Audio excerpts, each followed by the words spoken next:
கண்டிக்கின்றோம். அல்லாஹ் அக்பர், அல்லாஹ் அக்பர். நம்மளுடைய மாநில தலைவர், பாரதிய ஜனதாவோட மாநில தலைவர் அவர்கள், முன்னாள் IPS அதிகாரி, அவர் வந்து மக்களுக்கு நல்லது செய்ய வந்தாங்க. ஆனா நம்மளுக்கு நல்லவங்களாம் பிடிக்காது. எலெக்ஷனுக்கு முந்தின நாள் ஓட்டுக்கு காசு கொடுக்குறாங்கல்ல, அவங்களதான் நம்மளுக்கு பிடிக்கும். போலீஸ் சப்போர்ட்டோடையே சில நேரங்களில் திமுகவுக்கு அதை கோயம்புத்தூர்ல நாங்க பிரச்சாரம் பண்ணிருக்கோம். 15 நாள் பிரச்சாரம் பண்ணிருக்கோம். எங்களுக்கு தெரியும். போலீஸ்காரங்களே சொன்னாங்க, சில போலீஸ்காரங்க பெரிய ரெஸ்டாரண்ட்ல ரூமை போட்டுக்கிட்டு அங்க இருந்துகிட்டு எல்லாருக்கும் பணத்தை கொடுத்து பணப்பட்டுவாடா பண்ணி திமுக ஜெயிச்சது இல்லாம அதிமுக நம்ம பாரதிய ஜனதாவுடைய மாநில தலைவர் IPS ஆகுது ஒரு போலீஸ் துறையை விட்டுட்டு மக்களுக்காக சேவை செய்ய வந்தா அவங்க எல்லார்கிட்டையும் கண்ணியமா நடந்துக்கிறார். உங்களை மாதிரி நடந்துக்கிறார். ஆண்கள் பெண்கள் குழந்தைகள் எல்லார்கிட்டையும் கண்ணியமா நடந்துக்கிறார். அந்த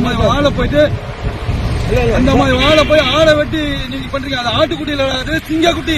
அல்லாஹ் அக்பர், அல்லாஹ் அக்பர். நான் இந்த கலெக்டர்கிட்ட மனுவை கொடுத்துட்டு இவனுங்களை ஆடை வெட்டி அண்ணாமலை ஆட்டுக்குட்டி அப்படின்னு சொன்னானுங்கல்ல, அவனுங்களை கைது பண்ற வரைக்கும் விடவே மாட்டோம். இந்த போராட்டத்தோட இன்னைக்கு வந்து ஸ்டார்ட் ஆயிருக்குது.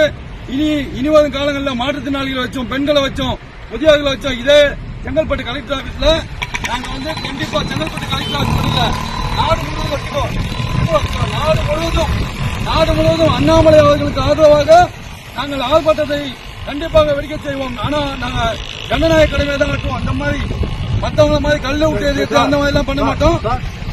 தயவு செய்து கலெக்டர் அம்மா வந்தவன மனுவை கொடுத்து நான் போயிட்டே இருக்கிறேன். ஒரு போலீஸ் அதிகாரியா இருந்தவர், எளிமையான ஒரு நல்ல மனிதர். அவங்க வந்து நீங்க இந்த தமிழ்நாட்டு மக்களுக்கு பிடிக்கலன்னு சொன்னா யாருக்குமே, நான் ஒரு இஸ்லாமிய, நான் என்னுடைய ஜனநாயக கடமையாட்டு உங்களுக்கு இந்த மக்களுடைய அண்ணாமலைஜியோடைய ஒரு இது தெரியல, அவருடைய குணாதிசயம் தெரியல.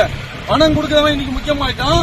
இவனுக்கு பாத்தீங்களா, கனிமொழி அக்கா சொல்றாங்க, அவங்க ஒரு பாராளுமன்ற உறுப்பினர், அவங்க சொல்றாங்க ஆடை வெட்டினா சாப்பிடலாம், ஆடை வெட்டினா சாப்பிட முடியாது.